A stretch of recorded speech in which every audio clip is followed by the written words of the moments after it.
네, 할렐루야. 예, 5주간 4주간 공부했던 거가 이제 성경과 계시였고, 두 번째가 하나님과 인간이었습니다. 하나님과 인간. 그다음에 세 번째가 그리스도와 복음이었고, 지난주가 저희가 이제 성령님과 구원에 대한 얘기를 좀 생각했고, 오늘 이제 교회와 종말에 대한 이야기입니다. 끝나고 나서 질의응답이 있다 그랬는데, 그 원래는 이제 강의가 끝날 때 한두 가지 제목들을 질문 적어서 내주시면 이제 그 다음 그 시간 시작할 때 좀 한두 개 대답을 하고 그 다음 강의를 가고, 이렇게 하면 다음에는 제가 그렇게 해보겠습니다. 그게 좀 좋은 것 같아요. 다 하고 나서 이렇게 질문을 하니까 까먹으신 것도 있고 그래서 어려우실 것 같기도 하고. 지금 이제 교회론에 대한 얘기인데, 링컨 얘기로 좀 시작을 하고 싶어요. 링컨은 우리가 알고 있는 것처럼 백악관을 기도실로 만든 대통령이다, 이렇게 알고 있는데, 요즘은 링컨이 기독교인이었나? 이거 갖고 지금 싸웁니다. 미국에서 기독교인 아니었다, 이런 얘기도 나옵니다. 링컨은 어릴 때 어머님이 세상을 떠나신 것 같아요. 그리고 그 다음 어머니도 좀 훌륭했던 것 같아요. 그래서 원래 어머니, 그 다음 어머니가 성경으로 잘 양육을 했다라고 보통 얘기합니다. 그리고 평생을 성경을 옆에 놓고 읽었던 사람인 것 같고, 백악관을 기도실로 만든 대통령 링컨에서 저는 두 가지 은혜를 받았어요. 첫 번째는 링컨이 남북 전쟁 다음에 보복하지 않았더라고요. 북쪽이잖아요. 북쪽, 남쪽은 노예제 찬성하는 쪽인데 한 명도 처벌을 하지 않았더라고요. 처형하지 않고 다 평화롭게 자기 고향으로 돌아가서 일상의 삶으로 돌아가도록 했던 사람. 제가 이제 유학 가기 전에 있었던 교회의 목사님의 둘째 아들이죠. 둘째 아들이 제가 지도한 청년인데 미국에 유학을 갔습니다. 노스캐롤라이나 주립대학으로 갔습니다. 저도 이제 유학을 가서 같이 만날 수 있었는데, 지금 농구 생각하시면 됩니다. 마이클 조단이 나온 학교가 노스캐롤라이나 주립대학입니다. 근데 제가 이제 그래서 뭐라 그래야 될까요? 그 청년, 그 녀석 뭐라 그래야 될까요? 목사님의 둘째 아들, 지금도 미국에 있는데요. 그 만날 겸 해서 갔어요. 갔더니 노스캐롤라이나 주립대학에 로버트 리 장군의 흉상이 있는 거예요. 로버트 리가 누구냐 하면 미국인들이 가장 존경하는, 말하자면 남쪽 사령관입니다. 링컨 쪽은 북쪽이고요. 근데 북쪽에는 그랜트 장군이라는 사람이 마지막 이제 총사령관이 돼서 전쟁을 승리로 이끌고 나중에 다음 대통령까지 됐지만, 그렇게 훌륭한 사람으로 국민들이 존경하지는 않는 것 같고, 지금 미국인들이 가장 유명한 장군으로 기억하는 사람은 로버트 리입니다. 근데 노스캐롤라이나 주립대학에 이 로버트 리 흉상이 있는 게 그게 해결이 안 됐어요. 저는요, 어떻게 패장인데 역적인데 이럴 수 있을까? 근데 백악관을 기도실로 만든 대통령 링컨의 그 해답이 나와 있더라고. 아무도 단 한 명도, 최소한 대통령이라도 죽여야 된다, 남쪽 나라에. 근데 그 사람도 죽이지 않았다라고 얘기를 하고, 또 한 가지 제가 감동을 받았던 내용은 전쟁 막바지 정도 됐을 때 참모들이 얘기합니다. 각하, 우리 모여서 기도하자고, 하나님께서 우리 편 되게 해달라고 기도하자 그랬더니 링컨이 저쪽도 기독교인이다. 그러면 하나님께 우리가 우리 편 들어달라 기도하면 저들은 저들 편 들어달라고 기도할 거 아니냐. 그러면서 링컨이 명언을 얘기합니다. 하나님을 우리 편으로 삼는 게 중요한 게 아니라 우리가 하나님 편 되는 게 중요하다. 이야, 그거 보고 제가 얼마나 은혜를 받았는지. 두 대목입니다. 링컨에 대해서 여러 전개들도 많이 나오고 여러 그 훌륭한 내용들이 많이 나옵니다만은, 저는 그 두 대목, 그게 저에게 굉장히 도전이 됐고, 전광이라고 하는 분이 쓰셨죠. 베스트셀러가 됐습니다. 아이들을 위한 거로까지 쓰여질 정도로, 그게 만들어질 정도로 수많은 베스트셀러가 됐는데, 지금 뜬금없이 미국에서는 링컨이 과연 기독교인이었느냐, 이거 가지고 지금 논쟁이 붙고 있습니다. 그러면 왜 링컨, 이 훌륭한 링컨을 기독교인 아니라고 생각할까요? 링컨은 평생토록 성경을 옆에 두고 읽었는데, 말씀드린 것처럼 훌륭한 그런 부분들이 너무너무 많은데, 일생 단 한 번도 교회에 소속된 적이 한 번도 없었답니다. 그래서 그리스도인 아니다, 이런 얘기가 요즘 이름을 거명하자면 로저 올선 같은 그런 이제 복음주의 신학자가 이 문제를 제기를 하고 있어서 조금씩 토론이 되고 있는 그런 대목입니다. 그만큼 교회가 중요하다는 그런 말씀으로 기억하시면 되리라고 생각합니다. 칼빈은 이렇게 얘기했다 그래요. 교회를 어머니로 모시지 않는 사람은 하나님을 아버지라 부를 수 없다. 꼭 기억하시기 바랍니다. 꼭 기억하시기 바랍니다. 교회를 어머니로 모시지 않는 사람은 하나님을 아버지라 부를 수 없다. 켈빈 얘기가 아니고 초대교회 교부였던 아마 어거스틴의 이야기를 인용한 이야기로 제가 기억합니다만은 그만큼 교회가 중요하다라고 하는 사실을 강조하는 그런 얘기라고 들으시면 좋으리라고 생각합니다. 지금 우리 담임 목사님 계속 이제 대면 예배에 대한 거 막 호소하고 계신 그런 가운데 있지요. 그런 가운데 있는데 칼빈은 공예배의 중요성에 대해서 굉장히 강조를 했더라고요. 한 대목만 제가 여러분에게 짧습니다만은 읽어드리면 칼빈은 그런 면에서 공예배의 중요성을 강조하고 있고 신자들에게는 공예배보다 더 큰 도움이 되는 것은 없다. 하나님께서는 공예배에 의해서 자기의 백성을 점진적으로 성장시키시고 향상시키신다. 이렇게 이야기를 하고 있습니다. 보다 더 직접적으로 대면 예배라고 딱 박아놨으면 좋았을 텐데 아마 그런 상황은 아니었던 것 같긴 합니다만은 어쨌거나 우리가 함께 드리는 이 공예배의 중요성을 강조하고 있는 것입니다.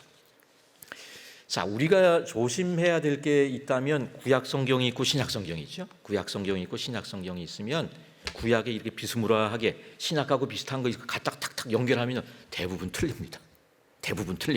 그걸 뭐 길게 말씀드릴 수 없는데 하여간 이게 갖다 붙이면 잘 안 되는 경우들이 꽤 많습니다. 예를 들자면 안식일과 주일 맞는 것도 있어요. 한 50점 정도. 그러니까 구약이 비슷하게 보이는 것하고 신약이 비슷한 거를 이렇게 갖다 붙이면 잘 안 맞는 경우들이 꽤 많이 생기는데 신약의 교회는 구약이 뭘까요? 구약의 이스라엘 백성들입니다. 요것도 좀 잘 안 맞는 거죠. 구약의 성전, 신약의 교회 딱 이렇게 연결하면 여기 틀린 대답이 됩니다. 구약의 이스라엘 백성과 신약의 교회가 이렇게 연결이 된다라고 생각하시면 좋겠습니다.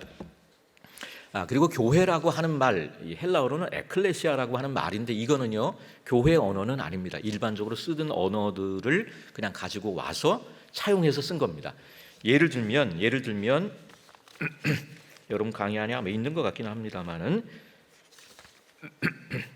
사도행전 19장 39절을 보시면 소란이 났죠. 에베소에선가 이제 소란이 났을 때 만일 그 외에 무엇을 원하면 정식으로 민회에서 결정할지라 이렇게 얘기하는데 여기 쓰여진 헬라어 단어가 에클레시아입니다. 교회라고 하는 말이 그대로 사용이 되고 있다 생각하시면 되겠습니다.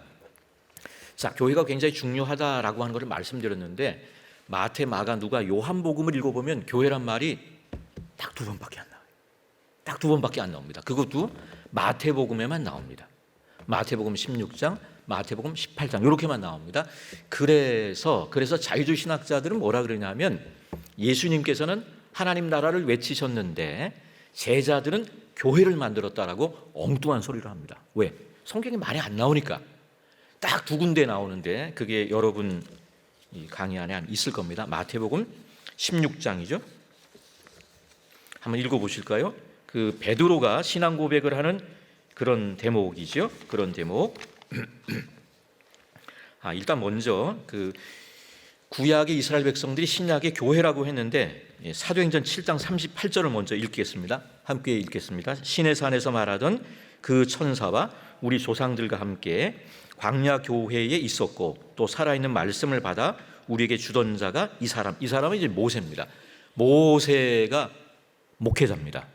교회 이름은 광야교회. 광야교회 담임 목사님이 모세였다라고 스테반 집사님이 마지막 설교에서 이렇게 말씀하고 계십니다.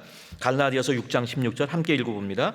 무릇 이 규례를 행하는 자에게와 하나님의 이스라엘에게, 이 신약의 교회를 하나님의 이스라엘이다. 그래서 하나님의 이스라엘 백성과 교회가 연결이 된다는 거 기억하시고 마태복음 16장 18절에서 20절 함께 읽어볼까요? 시몬 베드로가 대답하여 이르되 주는 그리스도시요 살아계신 하나님의 아들이시니이다.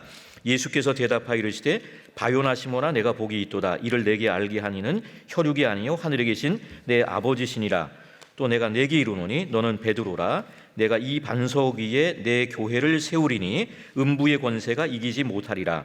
내가 천국 열쇠를 내게 주리니 내가 땅에서 무엇이든지 매면 하늘에서도 매일 것이요 내가 땅에서 무엇이든지 풀면 하늘에서도 풀리리라 하시고, 이에 제자들에게 경고하사 자기가 그리스도인 것을 아무에게도 이르지 말라 하시니라. 여기 이제 마태, 마가, 누가, 요한복음에 맨 처음 나오는 교회라고 하는 말이 사용되고 있는 대목이고요. 요 마태복음 16장을 해석하는 것 때문에 가톨릭과 개신교가 싸우고 있는 거예요. 베드로가 신앙 고백했던 신앙 고백의 터 위에 세워진 게 교회라고 생각하는 게 저희고요. 이 가톨릭에서는 베드로 개인의 인격 위에 세워졌다 이렇게 생각하는 겁니다. 그래서 로마 교황이 누구예요? 베드로의 이 1대 로마 교황을 이어서 지금 몇 대입니까? 로마 교황이 몇 대인지 200 몇 대 정도 되는지 모르겠는데 교황이 내려온다 이렇게 생각하는 게 요 구절과 관련된 생각이라고 보시면 되겠고요. 그 다음에 18장입니다. 마태복음 18장 15절부터 18절 읽어봅니다. 내 형제가 죄를 범하거든 가서 너와 그 사람과만 상대하여 권고하라. 만일 들으면 네가 네 형제를 얻은 것이요 만일 듣지 않거든 한 사람을 데리고 가서 두세 증인의 입으로 말마다 확증하게 하라. 만일 그들도 듣지 않거든 교회에 말하고 교회의 말도 듣지 않거든 이방인과 세리와 같이 여기라. 진실로 너희에게 이르노니 무엇이든지 너희가 땅에서 매면 하늘에서 매일 것이요 무엇이든지 땅에서 풀면 풀리리라.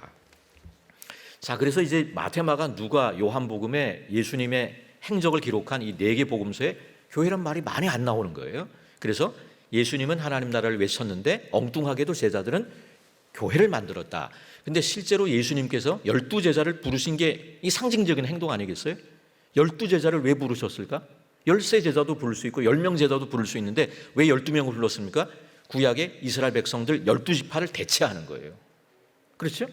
구약의 이스라엘 백성들의 12지파이기 때문에 예수님의 제자가 12명으로 뽑는 거기 때문에 공동체를 모으고 계시는, 교회 공동체를 모으고 계신 예수님의 모습을 볼 수 있기 때문에 예수님은 하나님 나라를 외쳤는데 제자들은 교회를 만들었다. 그건 말도 안 되는 그런 얘기라고 생각하시면 좋겠습니다. 지금 두 구절을 읽었어요. 마태복음 16장, 18장. 매면 매이고 풀리면 풀린다 이런 부분들이 나오는데 권징에 대한 얘기로 보통 해석을 하기도 합니다. 권징이라고 하는 것에 대해서 제가 좀 이따 다시 말씀을 드리겠습니다. 그래서 이 교회에 대한 가장 좋은 정의는 제가 생각할 때는 삼위일체론적 정의인 것 같아요. 하나님의 백성, 그리스도의 몸, 성령의 전, 이 세 가지로 딱 기억하시면 좋으리라고 생각합니다. 하나님의 백성입니다. 하나님의 백성이 구약에서는 이스라엘 백성이고 신약에서는 교회죠. 신약에서 교회는 유대인과 이방인이 하나가 된 거예요. 유대인과 이방인이 하나 된 게 이 에베소서 2장에서 얘기하는 중간에 막힌담을 하시고 하나의 공동체를 만드신 것으로 얘기를 합니다. 하나님의 백성, 그리스도의 몸, 성령의 전인데 성령의 전은 두 가지 의미가 있습니다. 여러분 한 명이 성령의 전임과 동시에 우리가 모인 거죠. 교회 공동체가 모였을 때 이게 또 성령의 전이 된다. 성경 구절은 신자 한 명 한 명이 성령의 전이라고 하는 것은 고린도전서 6장 19절 찾아보시면 되리라고 생각하고, 신자들의 공동체가 또 성령의 전이다. 이건 고린도전서 3장 16절에 나와 있습니다. 자, 하나님의 백성, 그리스도의 몸, 성령의 전이 바로 교회다. 교회에 대한 삼위일체론적 그런 이해로 정리를 하시면 좋으리라고 생각되고요.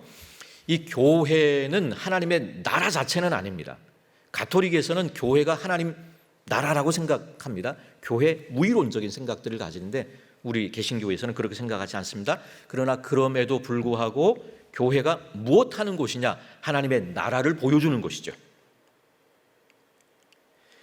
제가 이제 목회를 몇 년 짧게 해봤습니다만은 왜 교회로 모이는가에 대한 의식이 전혀 없는 그런 모습을 제가 보면서 통탄했던 기억이 있습니다. 마태복음 5장 14절에 보시면 너희는 세상의 빛인데 언덕 위에 산 위의 동네가 쭉 얘기를 하고 있는 그런 말씀 나옵니다. 언덕 위의 도시죠. 언덕 위의 도시. 마태복음 5장 14절을 제가 읽어야 되겠습니다. 너희는 세상의 빛이니 산 위에 있는 동네가 숨겨지지 못할 것이요. 이렇게 나오는데 시티 어퍼노 힐이라고 됩니다. 이 언덕 위의 도시죠. 약간 의역을 하긴 했습니다. 너희는 세상의 빛이라 산 위에 있는 동네, 산 위에 있는 동네. 이게 사실은 미국으로 그 신대륙으로 청교도들이 떠나갈 때 자기들의 그 이상으로 가지고 있었던 청교도 공동체였습니다. 우리가 지금 신앙의 자유를 찾아서 신대륙으로 가는 겁니다. 모든 것 다 버리고 이제 신대륙으로 가서 거기에 시티를 건설하는 거예요. 한 나라를 건설하는데 그것을 통해서 온 세상에 빛을 비추겠다라고 하는 게 청교도들이 가지고 있었던 나름의 어떤 이 공동체를 향한 비전이었다라고 생각하시면 됩니다. 우리의 모습을 보고 우리가 속한 나라가 어떤 나라인지를 알게 되겠죠. 그런 면에서 교회 되는 것, 세상을 향해서 교회가 줄 수 있는 가장 큰 선물이 뭐냐? 교회가 바른 교회가 되는 겁니다. 여러분, 교회를 구원의 방주라고 얘기하잖아요. 구원의 방주라고 하는 것은 물결이 이렇게 있습니다. 물결에 있는데 거기에 이제 방주가 떠 있죠. 이 구원의 방주로서 교회가 역할을 하려면 어떻게 될까요?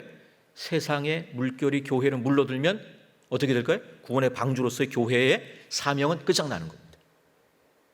구원의 방주로서 교회의 기능은 거기에 어떻게 보면 방주로서 있어야 되는 겁니다. 세상과 구별된 그런 공동체로서 존재할 때 구원의 방주로서의 교회의 사명을 바르게 감당한다. 그래서 교회가 세상을 향해서 줄 수 있는 가장 큰 선물이 뭐냐? 교회가 바른 교회가 되는 것이다. 교회가 교회될 때 이것이 우리가 세상을 향해서 줄 수 있는 가장 큰 선물이다라고 하는 그런 주장을 하고 있습니다. 자, 교회 여러 구별들에 대한 얘기가 나오는데요. 전투하는 교회가 있고 승리한 교회가 있습니다. 전투하는 교회라고 하는 것은 지상의 교회이고 천상에 있는 교회는 이미 승리한 교회겠죠. 가견 교회가 있고 불가견 교회가 있습니다. 보이는 교회가 있다면, 지금 제가 여러분 성도들을 보고 있는데 우리가 이제 가견 교회라고 한다면 눈에 보이지 않는 교회도 분명히 또 있겠죠. 지역 교회라든가 다 가견 교회입니다만은 불가견 교회도 또 있다라고 얘기를 합니다. 물론 이거 반대하는 사람들도 있어요. 가견 불가견 나눌 수 없다. 어차피 교회는 세상 가운데 드러날 수밖에 없다라고 해서 불가견 교회, 가견 교회로 나누는 이 부분을 반대하는 사람들도 있습니다. 왜 반대할까요? 가견 교회와 불가견 교회라고 하는 구분을 했을 때 뭐가 문제가 되냐면 가견 교회는 늘 문제가 있는 거예요. 불가견 교회는 완전합니다만 그러나 가견 교회는 늘 문제가 있다라고 하면서 어떻게 할까요? 가견 교회의 연약함들을 뭐라 그럽니까? 캄프로치 한다 그러는가요? 정당화하는데 도구로 이게 악용될 수 있기 때문에 그렇습니다. 어차피 보이는 가견 교회는 문제가 있을 수밖에 없어. 완전한 것은 불가견 교회밖에 없어 라고 하면서 요거를 악용하기 때문에 일부의 사람들은 가견 교회와 불가견 교회를 구분할 수 없다라고 반대하기도 합니다만은 어쨌거나 전투하는 교회, 승리한 교회, 가견 교회, 불가견 교회를 나누기도 하고 가견 교회의 두 가지 측면이 유기체로서의 교회와 조직체로서의 교회입니다. 자, 유기체로서의 교회, 조직체로서의 교회가 있는데 이 유기체로서의 교회나 조직체로서의 교회는 가견 교회 두 가지 측면이다. 이렇게 생각하시면 되고 이 유기체로서의 교회와 조직체로서의 교회가 있는데 조직체로서의 교회를 부정하는 게 무교회주의입니다. 무교회주의 그러면 우리 어르신들 같은 경우는 웃지마라 간조 이런 분들 계시잖아요. 우리나라 김교신, 함석헌 선생 같은 분들이 무교회주의 영향을 받은 분들입니다. 이단이 아닙니다. 무교회주의는 이단이 아닙니다. 제가 맨 앞에 말씀드렸죠.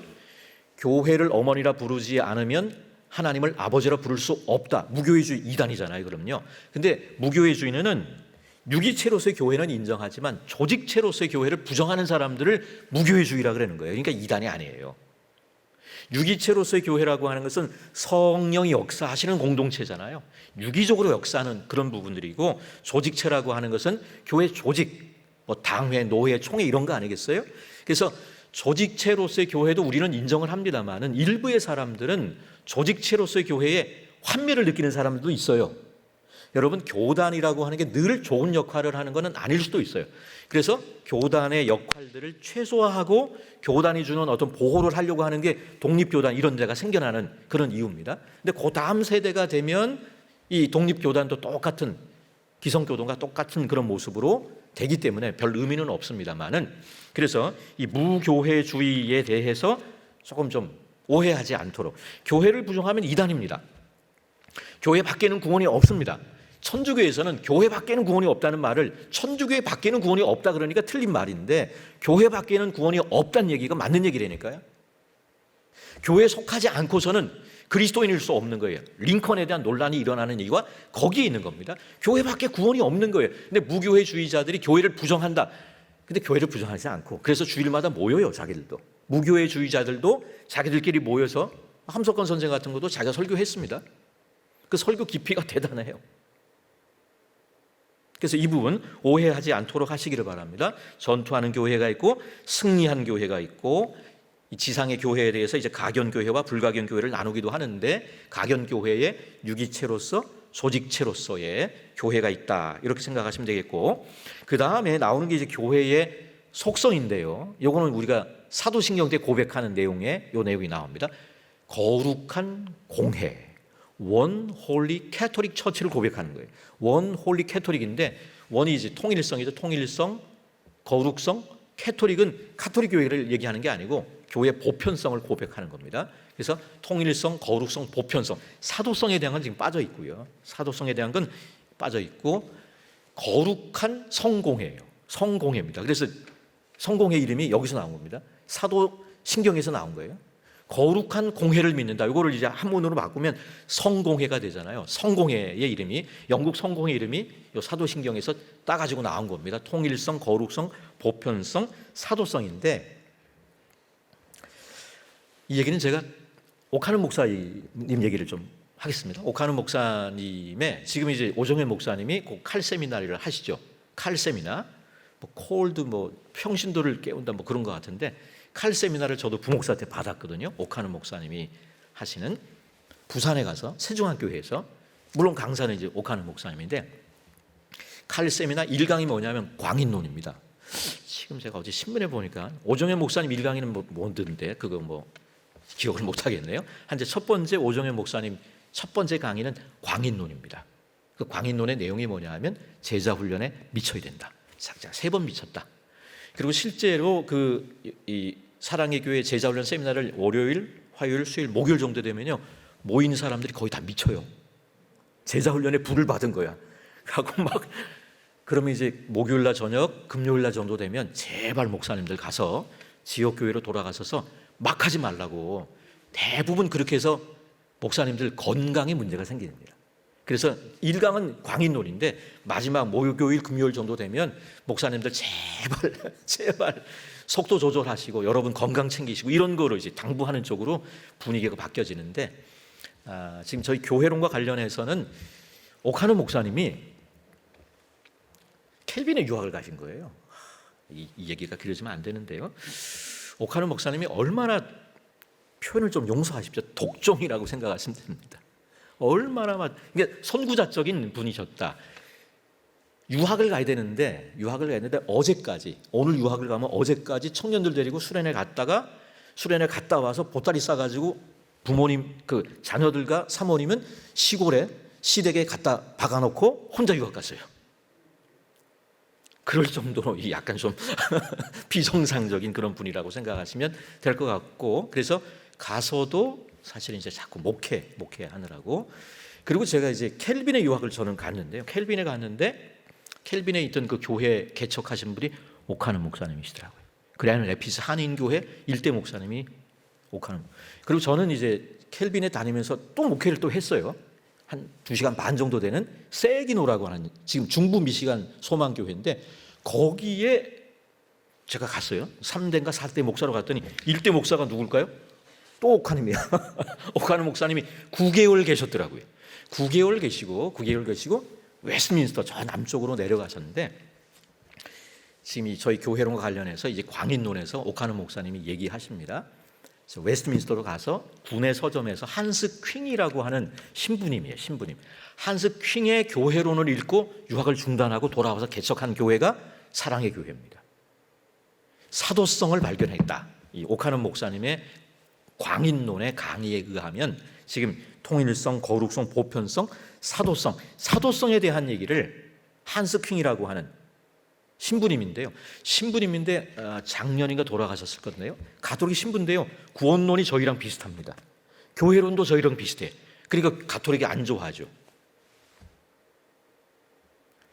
튜빙겐 대학에서 가톨릭 학부에서 가르칠 수 있는 자격을 박탈을 당한 사람입니다. 오카노 목사님이 웨스트민스터 신학교의 이 서점에서 한스킹의 교회론을 보고 사도성을 발견하고 돌아와서 개척한 교회가 사랑의 교회다. 이렇게 말씀하신 그 내용이 기억나서 제가 말씀을 드렸고, 지금 통일성, 거룩성, 보편성, 사도성에 대한 얘기 나오는데, 지금 사실은 저희가 이 내용보다 더 중요한 거는요, 그 다음 나오는 내용이 더 중요합니다. 꼭 암기를 해야 될까 뭐는 잘 모르겠는데, 참된 교회 표지라고 하는 세 가지가 나옵니다. 세 가지. 첫 번째가 말씀이죠. 말씀의 참된 전파, 성례의 올바른 시행. 세 번째 권징이죠. 말씀, 성례, 권징. 성례는 세례와 성찬입니다. 말씀, 성례, 권징, 이 세 가지가 참된 교회의 표지입니다. 종교개혁 시대가 되면 초대교회 때부터 논의가 되었던 교회 속성, 통일성, 거룩성, 보편성, 사도성, 이런 것 가지고는 참된 교회를 구별할 수 없게 됐습니다. 그래서 루터라든가 칼빈 등의 개혁자들이 참된 교회의 표지를 세 가지로 제시하십니다. 말씀과 성례와 권징입니다. 자, 이 세 가지가 참된 교회, 이게 이 세 가지 중에 하나가 없으면 참된 교회가 아닌 거예요. 약간 찔리시죠? 뭐가 찔리신가요? 권징이 없잖아요. 지금 현대 개신교회에 권징이 없습니다. 권징이 없기 때문에 요 부분을 좀 말씀드려야 될 것 같아요. 코로나 시대에 대면 예배, 비대면 예배, 말씀, 이거는 뭐 어느 정도 좀 됐던 것 같아요. 근데 성례가 안 이루어지잖아요. 여러분, 성례가 은혜의 수단이 뒤에 나옵니다만은 물질인 이 떡과 포도주가 사실은 은혜의 수단이 되는 거예요. 그런 면에서 기독교는요, 굉장히 물질 긍정적인 종교입니다. 대면 예배 해야 된다니까요. 왜? 말씀도 중요하지만 성례라고 하는 게 제대로 이루어지려면 대면 예배 안 하고 어떻게 성례가 이루어지겠어요? 세례와 성찬이라고 하는 게 이루어질 수 없는 겁니다. 자, 뭐 코로나기 때문에 어쩔 수 없었다. 말씀과 성례인데, 세 번째가 권징입니다. 권징하면 어떻게 될까요? 교회 분란 납니다. 권징하면 요즘은 다른 교회로 옮기면 됩니다. 이 권징을 할 수가 없는 그런 분위기가 됐는데, 제가 원리만 좀 말씀을 좀 드리면 좋을 것 같아요. 권징은 잘못한 것에 대해서 벌하는 것입니다. 훈육하는 것이다. 이렇게 생각하시면 됩니다. 잠언 9장 8절인데요. 거만한 자를, 자, 이 구절이 정말 좋은 구절입니다. 한번 같이 읽어보도록 합니다. 거만한 자를 책망하지 말라. 그가 너를 미워할까 두려우니라. 지혜 있는 자를 책망하라. 그가 너를 사랑하리라. 아멘이시죠? 거만한 자를 책망하지 말라. 그가 너를 미워할까 두려우니라. 지혜 있는 자를 책망하라. 그가 너를 사랑하리라. 이 말씀 무슨 말씀이냐면 사람 가려서 책망하라는 얘기예요. 거만한 자 책망했다가 도리어 미움당해요. 그러나 지혜 있는 자를 책망하면 사랑을 받게 됩니다. 사람을 가려서 책망하라는 건데, 이걸 거꾸로 뒤집어서 적용하면 내가 책망받을 때 그 책망을 잘 받아들이면 내가 지혜 있는 자가 되는 거예요. 그렇죠?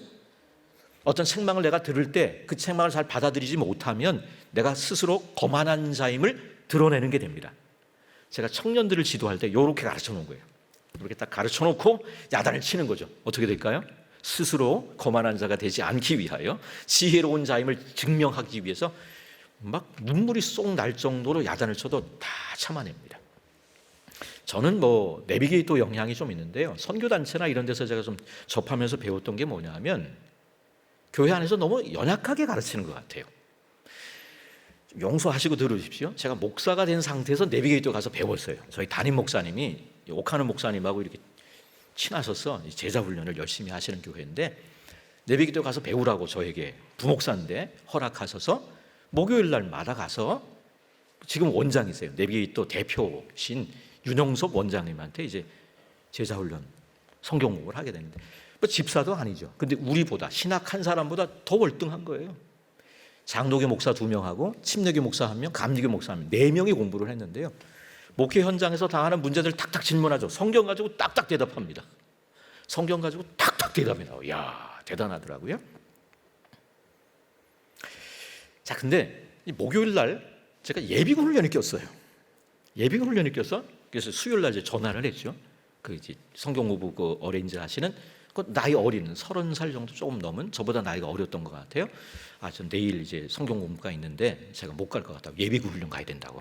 그랬더니 알았다고 그 간사님이 얘기하면서 뭐라 그러냐면 뒤 단서를 달더라고요. 근데 목사님 저희 그 내비게이터는 그냥 예비군 훈련 가지 말고 성경 공부 오라 그럽니다. 그러더라고.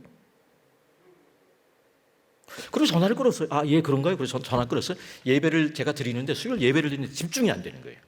왜 집중이 안 됐을까요? 자존심이 상한 거예요. 자존심이 상한 거예요. 명색이 목사인데 성경 공부가 있는데 난 당연히 예비군 훈련 때문에 제낄 생각을 하고 있는데 일반 내비게이터 평신도들한테는 내비게이터에서 어떻게 시키냐?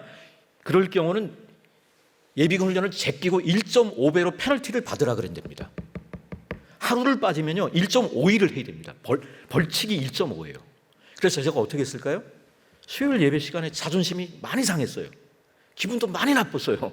그리고 결국 어떻게 했을까? 제가 예비군 훈련이 일주일이었던 것 같은데 그 주간 일주일을 받았던 것 같은데요. 목요일 날 예비군 훈련을 안 갔습니다. 그리고 성경 공부를 갔죠. 그리고 나서 제가 어깨에 힘이 들어갔어요. 청년들한테 야, 니들 주님을 위해서 희생한 거 뭐 있어? 제 메시지에 힘이 들어가게 되더라고요. 그래서 제가 느낀 게 뭐냐면 내가 청년들을 너무 연약하게 키우고 있구나. 이거를 제가 깨달은 겁니다. 그 내용이 뭐냐면 사실은 이 권징하고 관련된 내용이라고 생각하시면 됩니다. 제가 오늘 좀 빨리 끝내고 좀 지른다 하려는데 더 늦어지고 있는데 어떤 청년이 제가 지도하던 청년 한 명이 여름 수련회 시작하는데 저한테 와서 계획서를 들고 왔어요. 미국 대륙횡단하는 그런 여행 계획입니다. 밴쿠버, 용서하십시오. 밴쿠버로 들어가서 저쪽 뉴욕까지 가서 이렇게 해서 LA에서 나오는 그런 계획서예요. 근데 뭐 미국 가는데 왜 나한테 허락을 받냐? 갔다 오면 되지. 근데 이놈이 저희는 이제 8월 초에 청년부 수련을 가게 되는데 셋째 주, 넷째 주로 잡은 거예요. 근데 이 계획이 너무 무리한 계획인 거예요. 이 계획이. 그러니까 목사님, 제가 리더기는 하지만 수련회 좀 안 가면 안 되겠느냐. 한 주 더 갔다 오고 싶은 거예요. 2주로 계획을 잡았는데 너무 무리한 계획인데 3주 정도 되면 수련을 제끼고 안 가고 그리고 3주 정도가 되면 좀 넉넉하게 대륙횡단 이렇게 했다 이렇게 올 수 있을 것 같다라고 그 허락을 받으러 온 거야. 나 가만히 보니까 미국 여행 가는 거 허락 받으러 온 게 아니고 수련회 안 된다 그랬죠. 그랬더니 잘 받아들였어요. 그 청년이 아주 순진한 아주 귀여운 형제였는데 알겠습니다 목사님. 대신 목사님 거의 1000km씩 뛰어야 됩니다. 그렇게 해서 대륙횡단을 계획대로 하려면 밴쿠버 들어가서 1000km 그럼 부산 왔다 갔다 해야 돼요. 부산을 매일 왔다 갔다 하니까 너무 무리한 계획이죠. 이 계획대로 하면 잘못하면 제가 교통사고 나서 죽습니다 목사님. 대신에 목사님 말씀에 순종하겠습니다. 기도해 주세요. 그리고 이 다음 얘기는 하지 말라 그랬는데 저희 집사람이 제가 까먹었어요. 목사가 기도해 달라는데 기도를 안 해서 거 까먹은 걸 왜 자꾸 얘기하냐 그랬는데 정직한 말씀 드리면 제가 까먹어버린 거예요. 수련회 준비 때문에 바빠서 못했는데 수련회 보니까 왔어요. 키가 조그맣고 하여간 귀여워요. 최영한이라는 형제인데 영환아 어떻게 된 거냐 물어봤더니 목사님 그때는 김포공항이었습니다. 기적이 일어났습니다. 김포공항에 났더니 자기 여동생하고 같이 여행을 가기로 돼 있는 거고 여동생은 운전을 못합니다. 그러니까 애월하지 자기가 차 빌려가지고 1000km씩 떠야 되는데 2주 안에 할 수가 없는 건데 목사님이 얘기하니까 순종하는 거예요. 근데 김포공항에 갔더니 그런 정신 나간 놈이 한 놈 더 있더래. 똑같은 여행 계획을 가지고 있는 놈이 한 놈이 있더래. 거기에 둘이 3명이 만난 거죠. 그래서 둘이 돌아가면서 차 운전하고 여동생 뒤에서 계속 자면서 모든 여행 일정들을 다 계획대로 다 하고 들어온 거예요. 목사님의 말씀에 순종했더니 하나님이 길을 열어주시더라고. 그런 간증을 하는 것을 제가 보고 우리가 너무 연약하게 우리 성도들을 청년들을 양육하는구나 이런 생각을 했는데요. 제가 미국 가서 낭패를 당했습니다. 이게 청년들은 됩니다. 왜 되는지 아세요? 청년부 교육자들이 대부분 다 나이가 많잖아요. 청년들보다 나이가 많고 연륜도 많으니까 야단을 쳐도 문제가 없어요. 잘만 교육해 놓으면 문제가 없는데, 제가 이거를 착각을 해요. 나이가 한두 살 많은 집사님을 야단을 한번 쳤다가 혼쭐이 났습니다. 혼쭐이 나가지고요, 내가 그 정식으로 사과도 했습니다. 부부가 같이 삐져버렸어요. 그리고 이제 저는 이제 한국 들어오게 됐는데, 저한테 인사하면서 그 집사님이 다시는 보지 맙시다. 2, 3년 전에 있었던 그거 가지고요, 저한테 공부 마치고 들어가는 저를 향해서 악수하면서 다시는 보지 맙시다, 이렇게 얘기합니다. 이게 장년들이 어려운 거예요. 어려운 겁니다. 그래서 권징이라고 하는 것, 정말 필요한 부분이다라고 하는 것, 그런 정도만 제가 말씀을 드리고 싶고요. 그런 면에서는 제가 살짝 그런 얘기를 좀 하고 싶습니다. 담임 목사님이 당회에 들어가면 막내잖아요. 대부분의 경우가 그런 케이스가 참 많거든요. 막내잖아요. 장로인데 다 나이가 많고 시집살이를 몇 년 해야 될까? 한 20년 해야 될 것 같은데 이런 부분들 조금, 그래서 장로님들이 참 겸허하게 이 부분들에 대해서 함께 뜻을 받드는 것이 필요하다는 그런 생각 많이 하게 됩니다. 자, 교회 정치로 가보면 회중정치, 감독정치, 장로정치인데 좀 넘어가겠습니다. 자, 교회와 국가에 대한 얘기를 하도록 하겠는데요. 이 부분은 지금 정교분리에 대한 얘기만 제가 좀 하겠습니다. 미국에서 정교분리가 나왔는데 잘 생각하셔야 됩니다. 미국에서 말하는 정교분리는 왜 정교분리냐 하면, 여러분, 정교분리 국가인데 성경책에다 대통령 취임식할 때 손 얹고 선서하는 나라가 무슨 놈의 정교분리입니까? 정교분리가, 미국에서 말하는 정교분리는, 미국은 아까 말씀드렸던 것처럼 유럽에서 이민자들이 들어와요. 가톨릭도 들어오고 개신교도 들어오는데 뭐 침례교도 여러 가지가 들어오니까, 미국에서 말하는 정교분리는 그 어떤 기독교 종파를 가지고 국교를 삼지 않겠다는 게 미국에서 말하는 정교분리입니다. 그거를 우리나라에 적용하면 안 됩니다. 근데 우리는 이제 그렇게 적용을 했었는데, 미국에서 말하는 정교분리라고 하는 것은, 이 유럽은 좀 사정이 다르죠. 프랑스는 뭐 카톨릭이 거의 국교잖아요. 독일은 뭐 루터란이 국교고, 뭐 영국은 성공회가 국교가 되는데, 이런 이민자들로 이루어진 미국에서는 기독교 종파 하나를 손들어 줄 수가 없는 거예요. 그래서 이 정교분리라고 하는 말이, 미국에서 나온 이 정교분리라고 하는 말은 사실은 기독교 종파 중에 한 종파를 국교 삼지 않겠다는 그런 이야기라고 이해를 하시면 되리라고 생각하고, 그런 면에서 교파주의라고 하는 것도 사실은 미국에서 나왔다.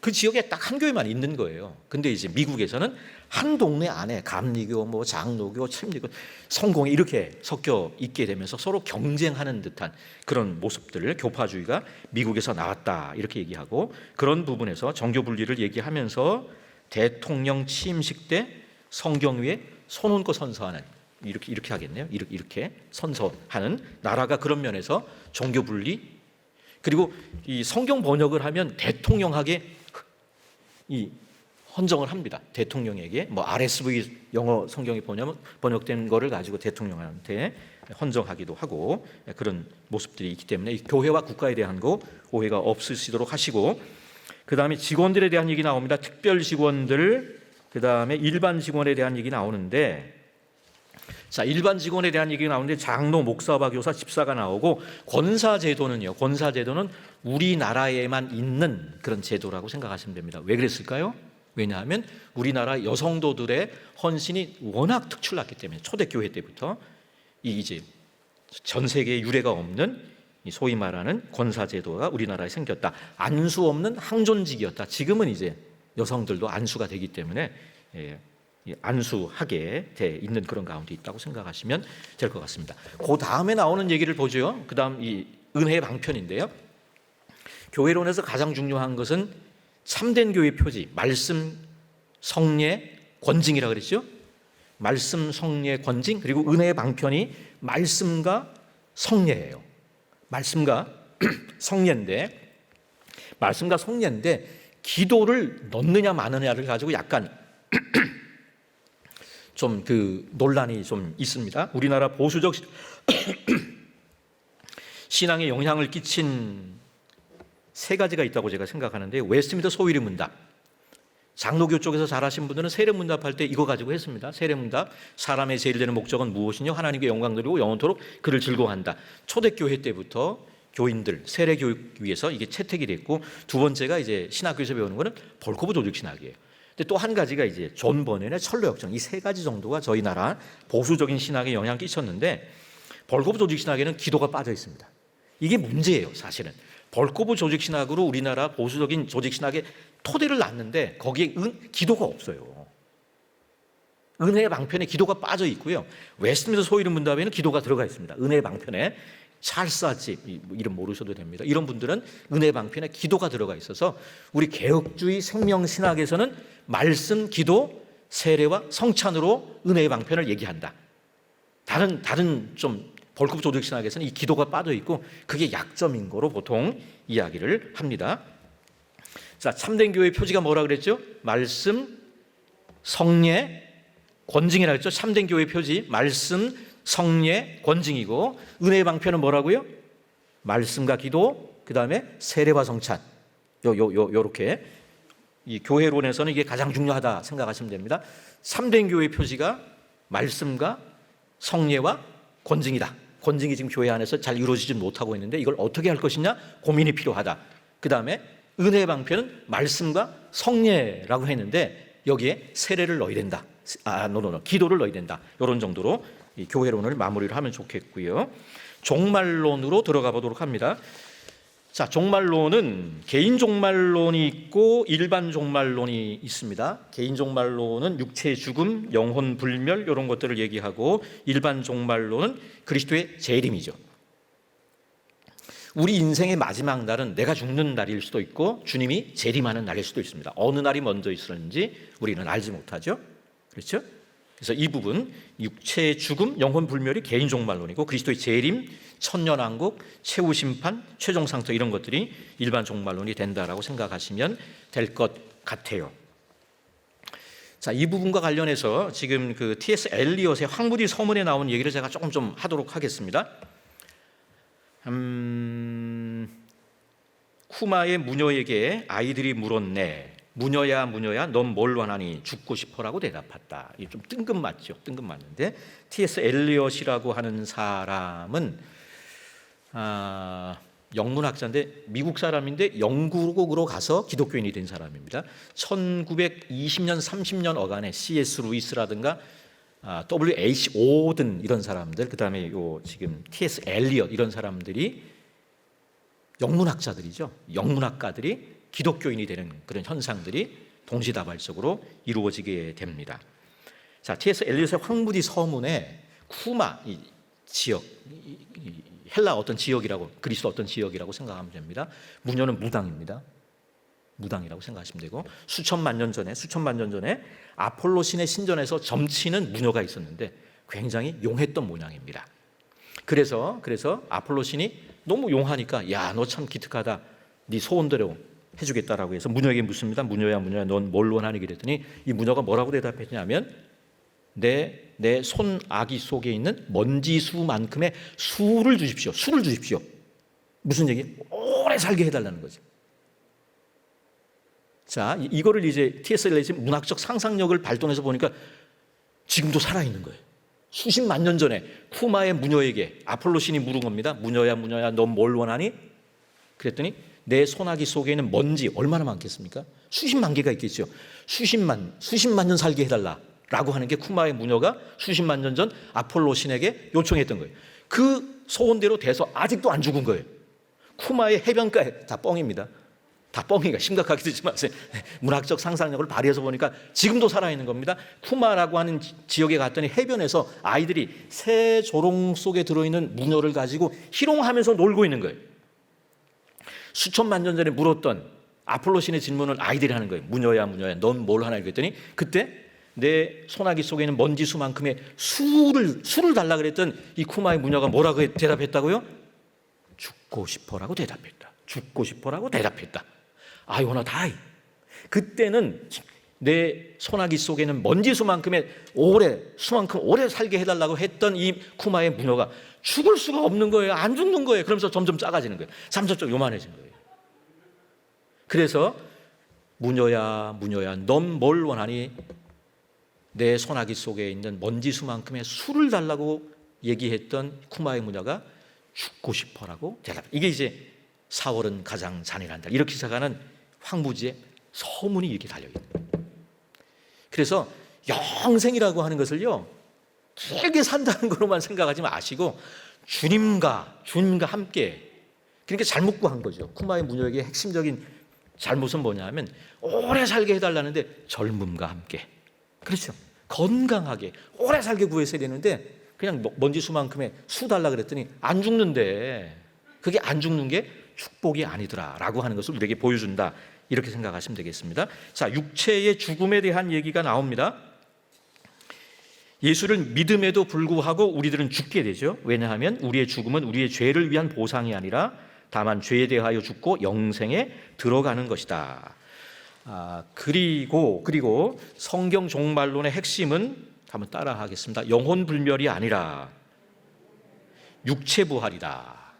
다시 한번 하겠습니다. 성경 종말론의 핵심은 영혼 불멸이 아니라 육체 부활이다. 요거 꼭 기억하시기를 바랍니다. 우리 사도신경 가운데 몸이 다시 사는 것과 요 부분에 대한 고백들을, 근데 제가 신학교에서 가르쳐 보면요, 신학교 온 학생들도 평생 이렇게 사도신경을 했는데도 몸이 다시 산다, 우리의 육체 부활에 대한 얘기를 처음 듣는다는 그런 얘기도 듣습니다. 그래서 성경 종말론의 핵심은 영혼 불멸이 아니고 육체 부활이다. 이 부분에 대해서 꼭 정리를 해 놓으시기를 바라고, 재림으로 들어가겠습니다. 그리스도의 재림인데요, 그날과 그 시는 아무도 모르나니 하늘의 천사들도 아들도 모르고 오직 아버지만 아신다. 사도행전 1장 11절, 너희 가운데서 하늘로 올려지신 이 예수는 하늘로 가심을 본 그대로 오시리라, 이렇게 나오죠. 자, 그래서 이 그리스도의 재림은 세 가지입니다. 가견적일 것이다. 가견적, 육체적, 공적 재림일 것이다. 여러분 한번 따라 하겠습니다. 그 다음 있을 것 같아요. 여러분 강의 안에는 없을 것 같은데, 시한부 종말론을 조심해야 됩니다. 보여주세요. 다음 거. 시한부 종말론을 조심해야 합니다. 시한부 종말론을 조심해야 합니다. 1992년 10월 28일 날 예수님 오신다고 난리를 했던 사람들이죠. 이런 사람들을 시한부 종말론자들이라고 얘기를 하고, 지금 이단이라고 얘기하는 여호와의 증인, 안식교, 그리고 지금 옆에 그 낙성되어 있는 하나님의 교회 안상홍 증인회도 다 시한부 종말론입니다. 여러분, 신천지에 비해서 이 안상홍 증인회가 교인 수도 한 10배까지는 안 될 것 같은데요, 상당한 숫자가 되고요. 그래서 요즘 우리가 농담으로 하는 말이 뭐냐 하면, 어떤 지역에서 교회 예배당 건축하다가 큰 교회가 부도가 나면요, 안상홍 증인회 하나님의 교회에서 인수 안 됩니다. 작은 교회가 부도 나면 신천지가 그걸 인수하고요. 이게 무슨 얘기냐면 그만큼 이 안상홍 증인의 하나님의 교회가 재력이 센 거예요. 왜 그럴까요? 시한부 종말론을 통해서 안상홍이 재림한다는 얘기를 해가지고 교인들 헌금을 확 해갖고 재력이 많은 거예요. 두세 번 정도 사기쳤답니다. 두세 번 정도를 이 시한부 종말론을 가지고 교인들을 몰아세워가지고 예수님이 아니죠, 안상홍이죠. 안상홍이 재림하는데 무슨 소용이 있나, 다 헌금하라 그래가지고 그 교회 자체도 20-30만 명 된다는 얘기도 있고요. 신천지보다 두세 배, 많게는 10배, 재력은 한 10배 정도 된다라고 하는데, 이 시한부 종말론을 조심해야 됩니다. 근데 이상하죠. 그날과 그 시는 모른다 그랬는데 어떻게 교인들, 여러분, 이단에 넘어가는 사람들, 교회 안 다니는 사람들이 넘어가는 게 아니고 교회 다니던 사람들이 넘어갑니다. 뻔히 아는 사람들이 왜 넘어갈까요? 제가 이걸 좀 보여드리려고 그랬어요. 보여드릴게요. 그날과 그 시는 모른다 그랬는데 어떻게 알 수 있다라고 주장하는지. 가장 먼저 시작되는 건 뭐냐 하면 아모스 3장 7절이에요. 아모스 3장 7절 제가 읽어봅니다. 주 여호와께서는 자기의 비밀을 그 종 선지자들에게 보이지 아니하시고는 결코 행하심이 없으시니라. 그 날과 그 시는 모른다 그랬는데 1992년 10월 28일 여호와의 증인도 마찬가지고요, 안식교도 마찬가지고 안상홍 증인회도 마찬가지입니다. 몇 날 며칠 몇 시에 예수님이 오신다고 주장하는 이단적인 주장을 했는데 교인들이 넘어가는 거예요. 왜 넘어갈까? 논리를 펴는 게 뭐냐 하면, 맨 첫 번째 아모스 3장 7절, 주 여호와께서는 자기의 비밀을 그 종 선지자들에게 보이지 아니하시고는 결코 행하심이 없다, 이렇게 얘기를 했지 않냐. 라고 얘기하고 그 다음에 요건 좀 봐야 될 것 같은데요. 제가 PPT를 못 만든 것 같은데 데살로니가전서 5장입니다. 데살로니가전서 5장 이게 이제 이렇게 시작합니다. 형제들아 때와 시기에 관하여는 너희가 쓸 것이 없다. 주의 날이 밤에 도둑같이 이를 줄 너희 자신이 자세히 한다. 모른다는 얘기죠. 그 날과 그 시는 아무도 모른다. 하늘의 천사들도 인자들도 모르고 오직 하나님만 아신다. 대인과는 연결되는 거잖아요. 근데 어떻게 아모스 3장 7절을 얘기하면서 날짜를 알 수 있다고 빠지는가? 4절 5절입니다. 4절 5절 형제들아 너희는 어둠에 있지 아니하매 그 날이 도둑같이 너에게 임하지 못하라. 도둑같이 임하지 않는다고 돼 있지 않느냐. 이렇게 나가는 거예요. 너희는 다 빛의 아들이요 낮의 아들이라 우리가 밤이나 어둠에 속하지 아니하나니 이렇게 나가는 거예요. 아모스 3장 7절 그 다음에 데살로니가전서 5장 4절 5절 말씀을 가지고 쏙 빠져나가는 거예요. 그 날과 그 시를 모른다 그랬는데 아니다, 알 수 있다.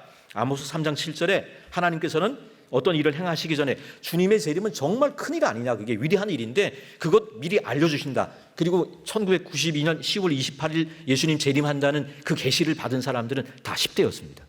아이들이었어요. 아이들이 받았어요. 수많은 아이들이. 그리고 그 이장님이란 사람이 그거를 조작해가지고 다미선교인가 이렇게 조작해서 한국교회를 어지럽게 하고 교회 직격탄을 다하는, 한국교회가 가라앉게 시작되는 어떤 시점이 바로 그 시점이라고 생각하는 사람들이 있어요. 근데 이렇게 빠지는 겁니다. 근데 여러분 잘 보세요. 형제들아 때와 시기에 관하여 너에게 쓸 것이 없어요. 주의 날이 도둑같이 와요. 언제 오는지 몰라요. 그런데 그게 우리에게 문제 안 돼요. 깨어있는 삶을 살면 되는 거예요. 그런 얘기를 하는 게 4절과 5절이지. 그래서 그날이 어둠, 도둑같이 임하지 않는다는 얘기가 그래서 그 날짜를 안다는 얘기를 하는 게 아니잖아요. 그래서 여러분 이게 문맥을 살펴보세요. 맨 앞에 1절 형제들아 때와 시기에 관하여 너에게 쓸 것이 없으면 주의 날이 밤에 도둑같이 이룬을 너희 자신이 너무나 잘 안다. 그러나 그게 문제될 게 없다. 왜냐하면 너희는 어둠에 있지 않고 그날이 도둑같이 너에게 임하지 못하는데 빛의 아들이고 낮의 아들이기 때문에 밤이나 어둠에 속하지 않고 자지 말고 깨어서 정신 차려 살면 아무런 문제될 거 없다. 주님의 재림을 모른다고 해서 문제될 것이 아무것도 없다는 문맥 가운데 나오는 얘기인데 바로 1, 2절에서 때와 시기에 대해서는 너희가 쓸 것이 없다고 했는데 4절과 5절에서 알 수 있다는 식으로 억지를 부리는 것이 시한부 종말론들의 성경 해석인 거예요. 그래서 이렇게 속아 넘어가는 겁니다. 속지 마시기를 바랍니다. 제가 예시를 했어요. 그게 잘못된 해석입니다. 전체적인 문맥 속에서 때와 시기에 대해서 너에게 쓸 것이 없다. 그날이 밤에 도둑같이 이른다. 그러나 밤에 도둑같이 주님이 오시는 날 우리가 모른다고 해서 그게 낭패되는 것 아니다. 우리가 빛의 아들들이기 때문에 깨어있는 삶을 살면 아무 문제 될 것이 없다는 그런 얘기지.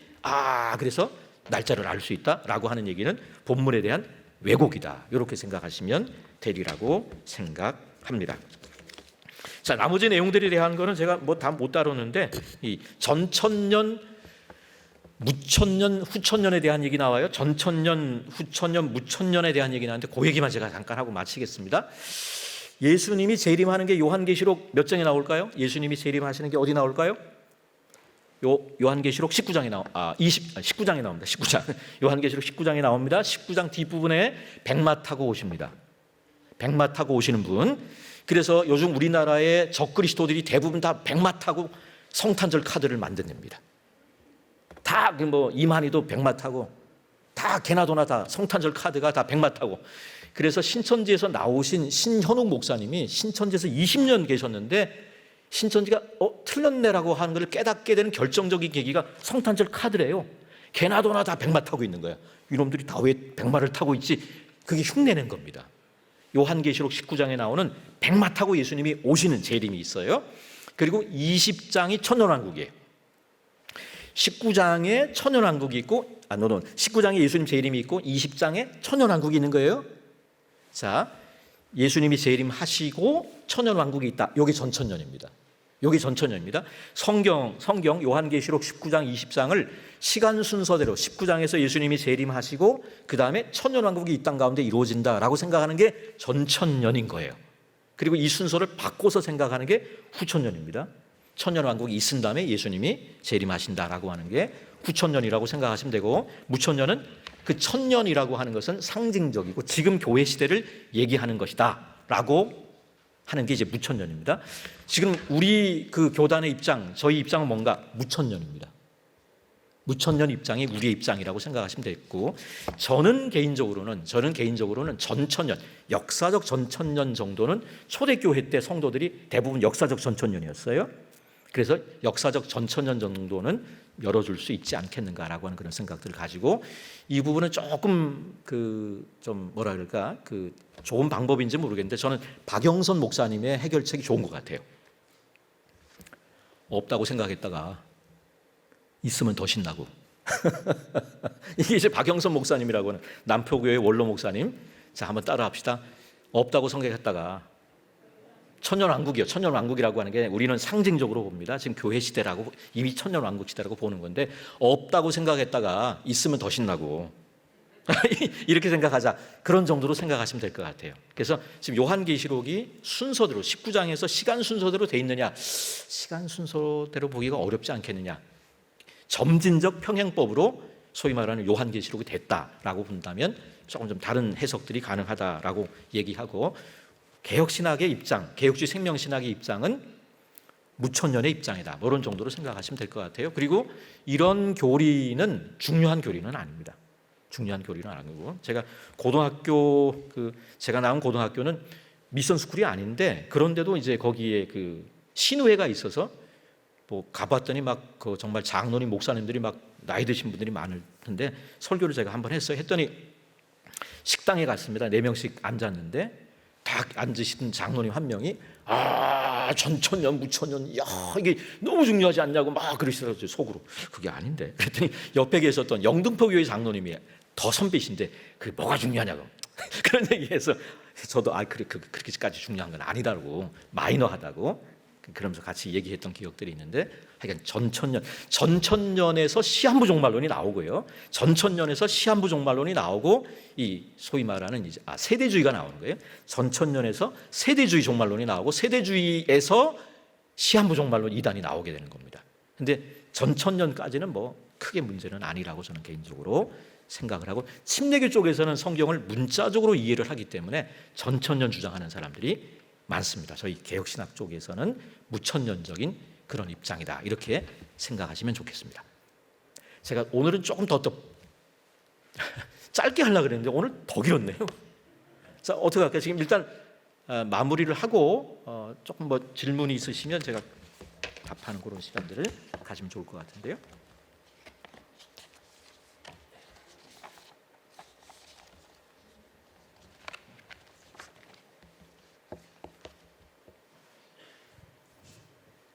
네, 아까 광고 드린 것처럼 5주간 우리 귀한 수업 감당해 주신 우리 박찬호 교수님께 수고하시는데 박수 한번 좀 부탁드리도록 하겠습니다. 네. 좀 전에 광고 드렸던 것처럼 여러분이 5주간 수업을 들으셨던 요 기독교의 기본 진리, 이 수업 내용 가운데서 여러분들 잘 이해가 안 되시거나 혹시 이렇게 좀 궁금하셨던 것들이 있으면 이렇게 손을 들어서 표기해 주시면 제가 이렇게 마이크를 가져다 드릴게요. 그래서 질문해 주시고 또 교수님께서 답변해 주시고 이렇게 진행하도록 하겠습니다. 네. 질문 있으신 분들 손을 이렇게 들어서 표시해 주시면 제가 가서 마이크를 이렇게 드리도록 하겠습니다.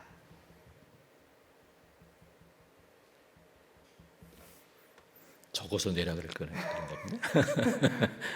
예.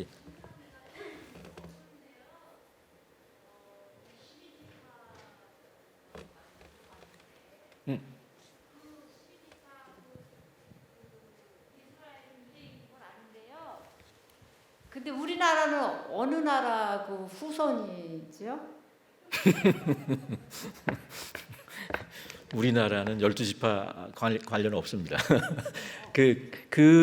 그쪽을 열심히 파셨던 분이 우리나라가 단지파랑 연결된다라고 하는 그런 주장이 있고, 또 그것 때문에 또 예수 믿게 됐던 그런 분들도 있고, 뭐 그런 얘기도 들립니다만은 12지파랑 관련은 저희는 없는 쪽이고, 김성일 씨의 홍수 이구라고 하는 소설책입니다. 소설책인데 그 소설책은 단지파가 우리 쪽으로 와서 이게 연결이 돼서 우리가 단지파라고 하는데 조금 좀 소설이라고 생각하시면 좋을 것 같아요. 소설이라고 생각하시면 될 것 같습니다.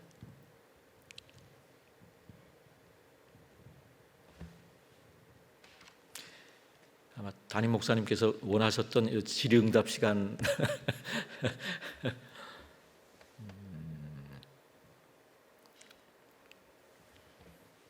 빨리 집에 가고 싶어 하시는 것 같은데 뭐 그래도 한두 분 정도만 뭐 질문해 주시면 사실은 저희가 이렇게 1시간씩 했는데 오늘 요 강의는 한 학기를 합니다. 전도사님들은 한 학기를 하는 분량이고 뭐 반 학기나 한 학기 정도 하는 내용들이기 때문에 쭉 전체적으로 지나가서 좀 정신이 없으시리라고 생각합니다만은 혹시 궁금하신 것 궁금한 점들 없으신지. 네.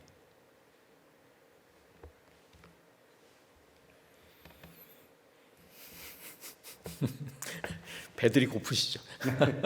네, 그러면 없으신 것 같아서요. 예, 여기서 마무리하도록 하겠고요. 여러분들께서 수업 들으셨던 기독교의 기본진리 혹시 어떤 특정 과가 좀 궁금하시거나 내용이 좀 조금 이해가 안 갔는데 싶으신 것들은 여러분이 갖고 계신 그 저희 교회 유튜브 채널에 가시면 동영상이라는 데를 클릭하시면 기독교의 기본 진리 요 강의가 이렇게 들어져 있는 폴더가 있습니다. 이곳에 가셔서 수업을 한번 더 들으실 수 있으니까요. 이것들을 참고해 주시면 좋겠고요.